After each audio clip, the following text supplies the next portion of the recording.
Avowed is the very definition of MVP. No, not the player who gets the most referee favoritism all season. Minimum viable product. Avowed is a game that you are able to play, and it works. Sometimes. It is not completely buggy. Sometimes it has combat. Sometimes places to explore. There are NPCs that are there. That's the game. And it is such a product that is viable, and can be determined to be adequately played. 2 hours later, uninstall it with a big thumbs up. The game booted up and let me do things in the game. 7 out of 10 IGN. Critic reviews rave. I paid nothing to play this game on Game Pass. Now, we could spend seconds describing what you do in Avowed and cover all the bases, but there is far more discourse on what it is not, which also lets us reminisce about older, better games that this is a cheap copy of, made by better, more talented studios over a decade ago, such as themselves. Sure, it's fun to meme video compare it to Skyrim and Oblivion, but even the media thinks the best way to shill for the game is to talk about what the game is not. You can't compare it to Skyrim. Skyrim is far too deep or shallow to be Avowed. You cannot compare it to Obsidian. Now that they have the limitless budget of Microsoft behind them, they'll never be able to make a game like they did back in the days when you couldn't take a phone call without taking down your internet connection. You cannot have romance in Avowed because that would take time to program. You cannot commit crime in Avowed since that would require combat systems other than the binary enemy or not enemy. Non-combat skill depth? Nope. Can you change the world around you? Can you verbally smack down your most annoying companions? Never before have I seen a game so defined, even by its proponents, by all the things you cannot do in the game. So since Avowed is the game that has everyone thinking of other games, let's just go over all the features Avowed does not have. Imagine a game with fish that exist. A game where you can hunt with a bow and arrow, gun, or punch the life out of a deer. Walk up to someone and pick their pockets, find neat trinkets, goods to fence nearby, while having skill trees to make you better at putting your hands in someone else's pants unsolicited like a Hollywood executive. Lock-picking minigame and skill trees? No thanks. Now opening a lock is just a longer door opening animation. A crime system, standard to open-world games like a score at an arcade, but in the 6 years and $80 million it took to make this game, the only crime being committed is selling the standard edition for $100, when the feature and complete peasant edition is already overpriced at $70. Even arrows aren't tangible, retrievable, physical things that exist beyond a few seconds, can stick in or bounce off objects depending on the material. A game where enemies aren't leashed to a tiny playpen like a 20-year-old MMORPG. A game where you can anger guards by being a menace. Remember in Skyrim when guards would give you a warning if you littered hundreds of items while you were mass crafting? In this game you can shoot them in the face and they'll pass it off like a 4-year-old with Pooh Noodle.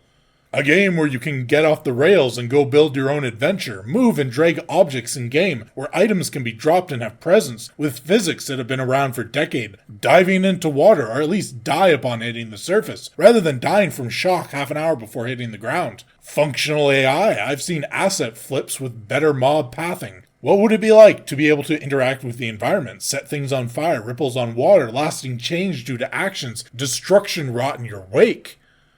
A lived-in world where NPCs have routines and the slightest bit of awareness. You can bump into them, they run scared when you start blasting. Where NPCs walk around in a day-night cycle. If the day-night cycle means nothing and nobody can react, why even have a day-night cycle? Why not just force pacifism? Simon's Quest somehow did this better 30 years ago.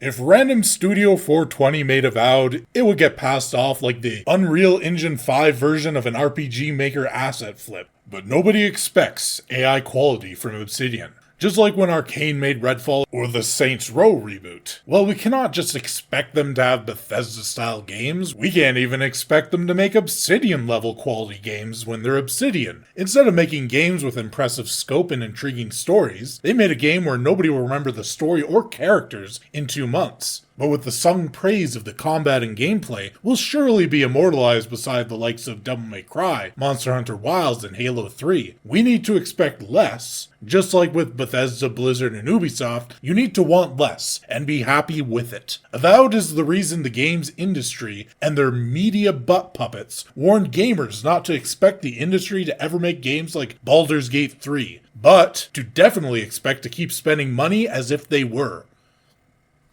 Nobody expected greatness from Avowed. We need to love the new AAA direction of, not bad, I have a family and this lets me play for half an hour. So maybe we should give Avowed a 10 out of 10 for managing to aim for 6 out of 10 and almost hit the mark. After all, Avowed is a game that lets you go at your own pace. You get to make choices at your own pace, unlike a game like Skyrim where you aren't allowed to go at your own pace. Avowed, you get choices like going to fight spattered mobs over there at your own pace, or fight other mobs over there at your own pace. And isn't this what RPG gaming has always been about? Getting to make choices and go at your own pace from the one option you're giving at the pace the game dev sets? Veilguard, Starfield, Redfall, Kill the Justice League. Maybe we were in the wrong to expect better of these games, or even complete mid. They should get to exploit their studio name and pedigree as free PR, but we need to stop expecting them to live up to the Ship of Theseus name they have taped to their door. With the entire Western AAA RPG industry falling apart, you'd think it would be easier for any one of them to come out on top, to win by default, to show up and just get all the marbles. And it's all because they are trying to do far less and far lower quality, telling worse stories with less memorable characters. If this were the Olympics, they'd be ending the race with nobody on the podium. For a moment I thought this footage was of Immortals of Avium.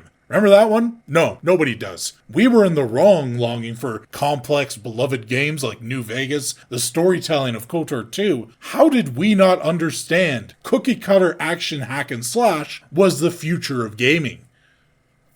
But hey, I'm the crazy one, expecting anything other than backwards progression. It's not enough to drag themselves backwards in reverse evolution. Even as technology is reaching event horizon, you need to not notice this, not call it out, and consume next product so that the developers, who openly hate you, don't get laid off. Or you're a bigot. When did defending utter mediocrity and the jobs of people who want you dead become the pastime of so many?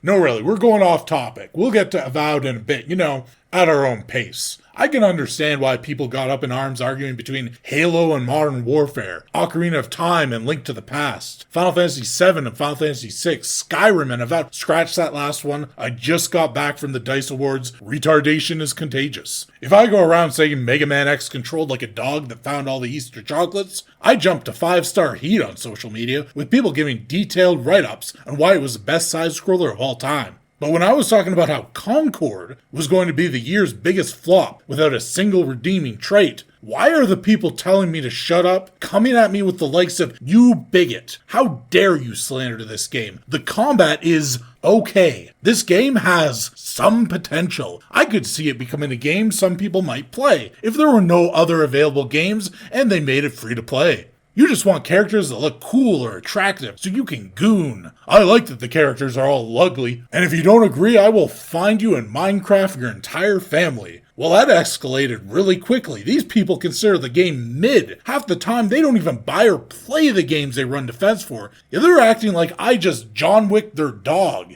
There were more people angry that Concord got cancelled than actually played the game. Even Jason Schreier, the last reliable journalist, went to bat for the game before admitting him hated it. You act like it's a second coming when you're countering gamer feedback, but you're painting a picture of the game you yourselves can barely tolerate. That is so exciting. You can absolutely wait to get back to it. You don't think about it all day at work. You can play it at your own pace. Avowed is a 10 out of 10 for hitting that 5 out of 10 itch when you're on the go, have kids, can only afford free, don't want to think about what you're doing and need something to play while watching Netflix and listening to podcasts. And oh dear, we never even got into the game's DEI debacle that they wanted their developers to make sure would be the only advertising the game had. This game somehow manages to be mid before even talking about all that. But that's all the at-your-own-pace time I'm allotted for this game. Wait a minute, I have been countered. My reputation as an ethical James journalist has been called into question. Bad reviews are from people that never played, or maybe just the main story. If you only play the main story, nothing will make sense. Well, I have been called out. Avowed is a 10 out of 10. The future of gaming. Better than Skyrim. More depth, more width, more breadth. Nothing is trustable. I am anti-shill. The main story makes no sense. Amazing game. Thank you, Todd Howard, for another masterpiece.